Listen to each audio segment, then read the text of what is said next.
కనబడుతున్నాడు, రెండవది అహాబు కనబడుతున్నాడు. నాబోతు ఎవరికి సూచనగా ఉన్నాడు? నాబోతు యొక్క ద్రాక్ష తోట దేనికి సూచనగా ఉన్నది?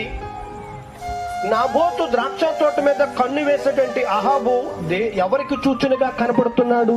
నాబోతు ఈ రోజు రక్షింపబడేటువంటి నీతిమంతులైనటువంటి ప్రతి మనిషికి సూచనగా కనపడుతున్నాడు. సంఘములో చేర్చబడేటువంటి ప్రతి మనిషికి నాబోతు సూచనగా కనబడుతున్నాడు. ఆనాటి నాబోతు ఈనాటి ఎవరికి సూచనగా ఉన్నాడు? సంఘములో ఉన్నటువంటి వ్యక్తులకి, రక్షింపబడినటువంటి వ్యక్తులకి.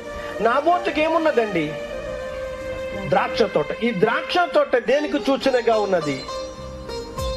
ద్రాక్ష తోట రక్షణకు గుర్తుగాను, ద్రాక్ష తోట పరిశుద్ధమైన జీవితానికి గుర్తుగా ఉన్నది. పరలోక రాజ్యానికి చేరుకోవడానికి అర్హమైనటువంటి అర్హతగా కూడా కనబడుతున్నది. అహాబు అనబడిన వ్యక్తి సాతానుకు గుర్తుగా కనబడుతున్నాడు. అహాబు అనేటువంటి వ్యక్తి నీ అంతరంగములలో ఉన్నటువంటి ప్రాచీనమైన స్వభావమునకు గుర్తుగా కనపడుతున్నాడు. అహాబు అనబడిన ఆ రాజు మన అవయవమైనటువంటి పాపపు నియమమునకు గుర్తుగా కనబడుతున్నాడు. ఈ అహాబు ఆనాటి నాబోతు ద్రాక్ష తోటను తీసుకునాలి, నాబోతుని ఎలా అయినను ఆ ప్రతిష్ఠితమైన శ్రేష్టమైనటువంటి ద్రాక్ష తోట నుండి అతన్ని వెళ్ళగొట్టాలి, వేరే అంతకంటే మంచిది అని విత్తనాన్ని చూపించి మోత పుట్టించాలని చూస్తున్నటువంటి అహాబు ఎలాగైతే ఉన్నాడో, నీ యొక్క జీవితంలో కూడా ప్రతి క్షణం అపవాది కన్ను ఉంటుంది. జ్ఞాపకం మందు ఉంచుకోనండి, మనం వాటిని మర్చిపోతుంటాం. అందుకనే అపోస్తలుడు పౌలు గారు ఎఫెసీ పత్రిక రాసినప్పుడు 6వ అధ్యాయంలో చాలా కరాఖండిగా 11 మాట్లాడుతూ 17 ఏమన్నాడు తెలుసండి?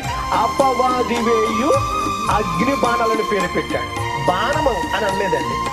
కీర్తనాకారుడు 91వ కీర్తనలో బాణం అన్నాడు కదండి, అగలవేళ ఎగురు బాణము అన్నాడు.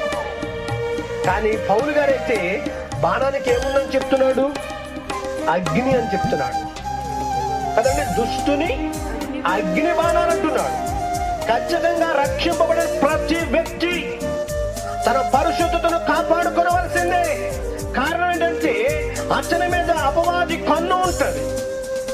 అతన్ని ఎలాగైనా పాడు చేయాలని అగ్ని వంటి బాణములను సంధింపజేస్తాడు. నువ్వు ఏమాత్రమైనా జాగరకుడుగా ఉండకుండా ఉంటున్నట్లయితే ఆ బాణపు గాయానికి గురైపోతావు.